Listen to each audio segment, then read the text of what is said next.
Il y aura une polémique actuellement comme quoi Ancelotti voudrait mettre titulaire Rafinha pour un match sans importance juste pour la forme. Attendez, bougez pas, je vous explique. Ancelotti achève le scandale, Rafinha sera titulaire pour le Brésil tôt, mercredi matin, à 4100 mètres d'altitude en Bolivie. Ancelotti alignera une équipe de remplaçants, mais d'après les derniers entraînements, Rafinha sera tout de même titulaire. Le Brésil s'est qualifié pour la Coupe du Monde en juin et ne joue que pour la forme. Et en gros, ils expliquent qu'ils veulent le faire jouer des matchs sans importance. Donc Ancelotti, pendant que tu laisses Vinicius, Rodrigo et Militao se reposer, je crois qu'il y en a un dans l'autre qui avait reçu un carton donc il pouvait pas jouer un match, donc ça servait à rien soi-disant de l'appeler. Donc bref, pendant que tu les laisses tous se reposer, tu fais charbonner Rafiko Kodjojo. Ancelotti, arrête tes bêtises.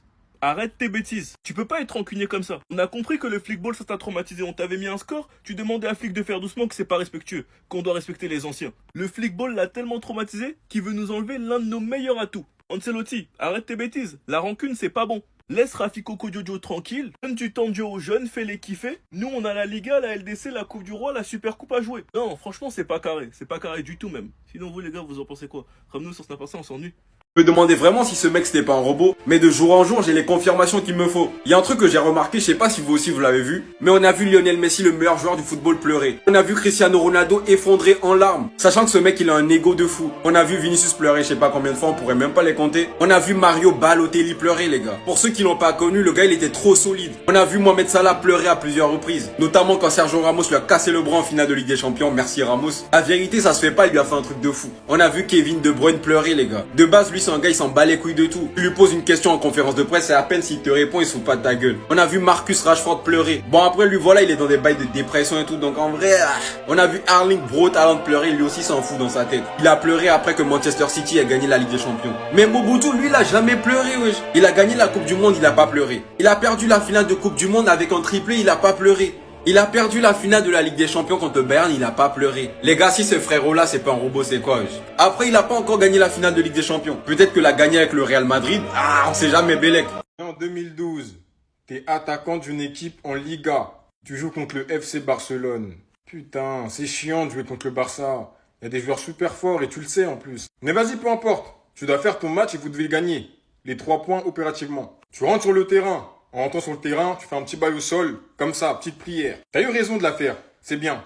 Tu rentres sur le terrain, et le Barça, ils ont le ballon, ils ont la possession. Tu te dis que ça suffit. Faut que ton équipe récupère la balle. Donc toi, en tant qu'attaquant, premier défenseur, tu décides d'aller presser. Le problème, c'est qu'il y a 3 bougs au milieu. Xavi, Iniesta, Busquets. Et c'est eux que tu as décidé d'aller presser. Premièrement, tu fonces sur Busquets. Tu dis que c'est le plus lent, tu vas récupérer la balle. Busquets l'envoie à Iniesta. Tu fonces sur Iniesta, vitesse de taureau. Iniesta l'envoie sur Xavi. Tu refonces sur Xavi. Il la renvoie à Busquets. Tu regardes ton équipe. Oh les gars, pressez putain. Il n'y en a aucun qui a envie. T'es tout seul, t'es un zigouangouan. Iniesta, Xavi et Busquets jouent avec tes Yoku. Ils font un taureau en plein match. Fin du match, le Barça a gagné. En plus, t'es super fatigué. Voilà à quel point le Barça, en 2012, ils étaient diaboliques, ils étaient méchants, ils n'avaient aucune peine. Le pire, c'est que ça ne s'est pas arrêté qu'en 2012, ils ont continué de faire ça bien après. Ça n'a pas commencé en 2012. Le Barça était vraiment méchant.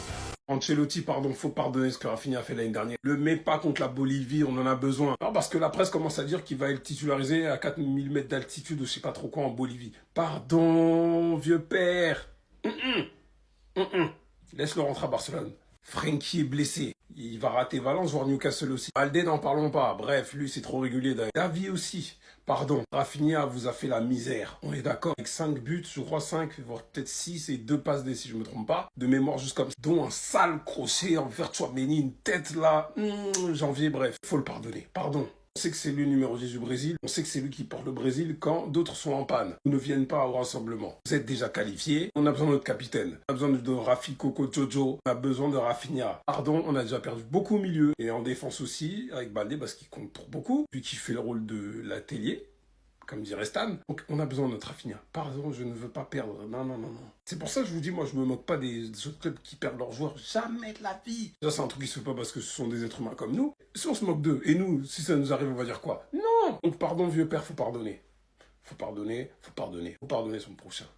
D'accord? Donc laisse-le de repos. Parce que là, la presse commence à dire je sais pas quoi. Pardon, mets-le de côté.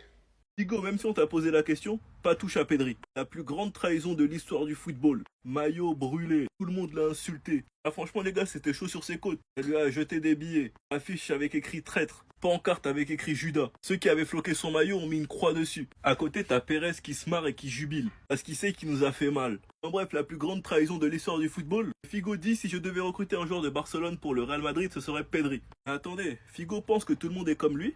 Figo pense que Pedri est un traître comme lui?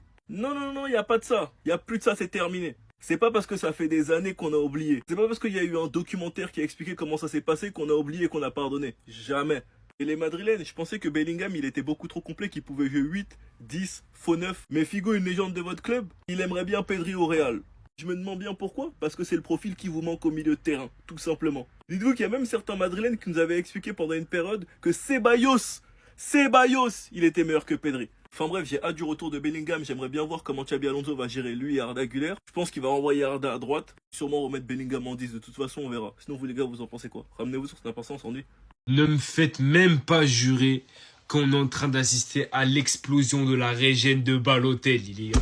Ne me faites même pas jurer que ce monsieur-là n'a pas du Balotelli dans son sang.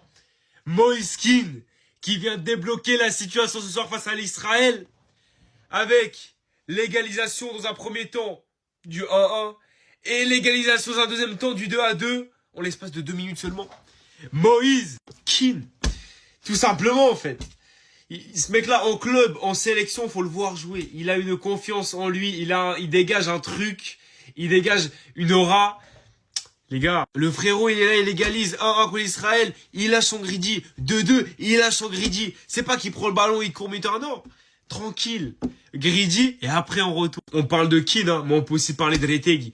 L'association de ces deux-là devant, j'espère que ça va tenir sur des années, parce qu'on en a besoin. Et vous savez pas à quel point ça me fait chier que ce type-là soit parti en Arabie Saoudite, parce qu'il avait tellement de taf à accomplir sur la scène européenne.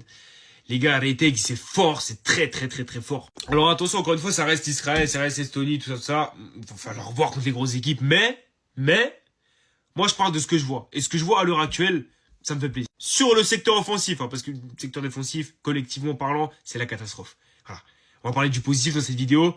Moïse Kean, Retegui, devant, ça fonctionne bien et ça fait plaisir. Ça faisait combien de temps qu'on n'avait plus revu de numéro 9 compétent dans cette sélection?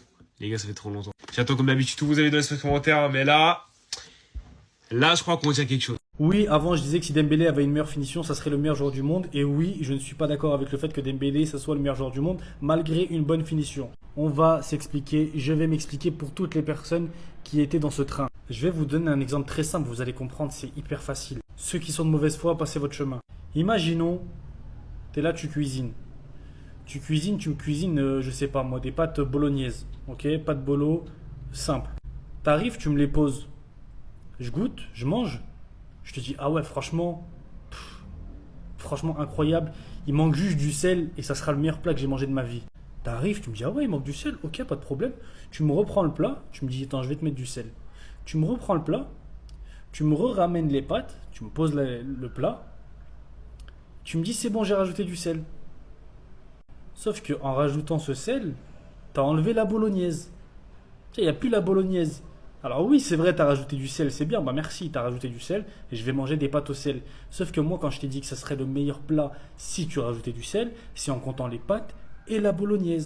Oui, je suis un gros porc, je fais un exemple avec des repas, voilà, c'est tout. Donc, c'est pareil avec Dembélé. On disait que si on lui rajoutait la finition, ça serait le meilleur joueur du monde.